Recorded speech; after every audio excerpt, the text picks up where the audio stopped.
Mesdames, Mesdemoiselles, Messieurs, bonsoir. Bienvenue à la FNAC de Rives. Je suis Michael Cochet, le responsable de la communication du magasin. Et je suis ravi de vous recevoir ce soir sur un forum sur les innovations technologiques.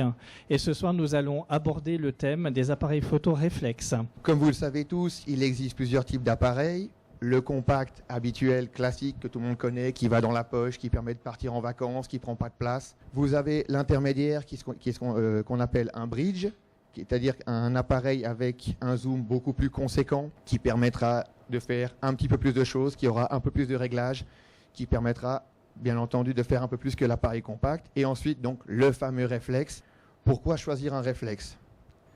Déjà, première chose par rapport à un petit appareil conventionnel, hormis le côté encombrement poids, vous avez la possibilité d'évoluer celui-ci. C'est-à-dire, déjà, choisir un objectif en fonction des photos que vous voudrez faire. Celui-ci vous permettra aussi de faire des photos, bien sûr, comme j'expliquais, avec des vitesses de déclenchement beaucoup plus rapides, ce qu'on appelle communément aussi une rafale. Elle vous permettra d'assurer un mouvement rapide et de réussir au mieux votre photo lorsque votre sujet ira très vite. Gros point fort par rapport de nouveau à un appareil compact, le format de l'image en lui-même. Sur un petit appareil compact, on connaît tous le format JPEG, qui est un format universel classique, avec déjà une compression assez forte au niveau de l'image.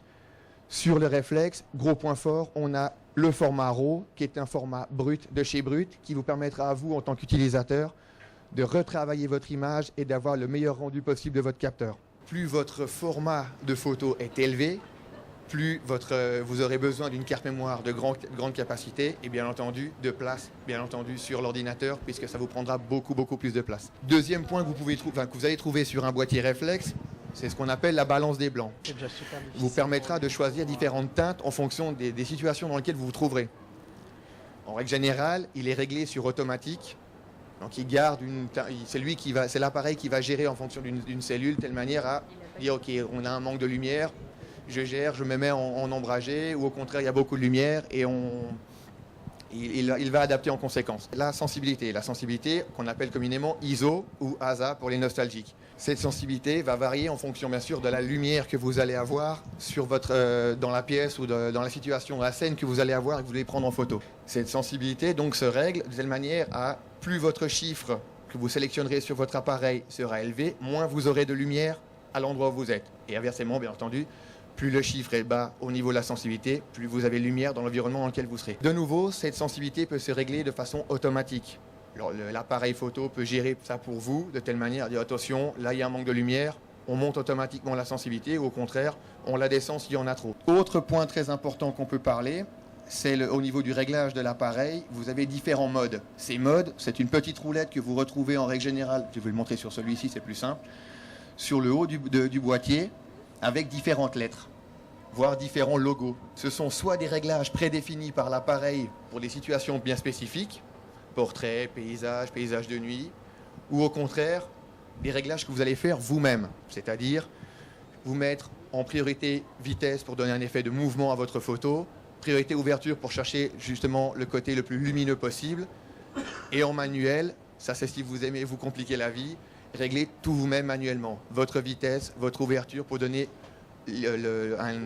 un aspect à votre photo comme vous avez envie et pas comme l'appareil va vous le proposer. La mesure de lumière, très important pour la photo parce que bien sûr sans lumière on ne peut rien faire.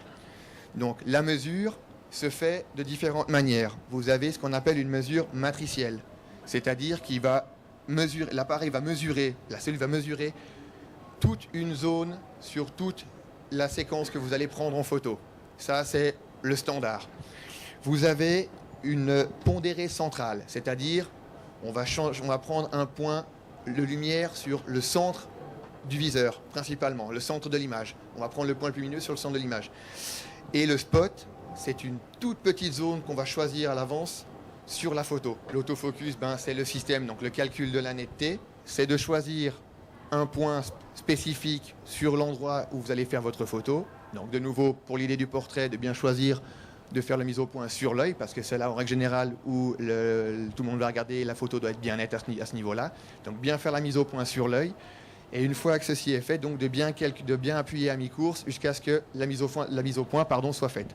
Une fois que votre photo est faite, vous avez le moyen de contrôler si votre photo est nette ou pas.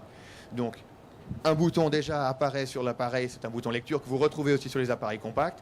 Et ensuite, une fonction loupe, de telle manière à voir que votre photo est vraiment nette dans le détail.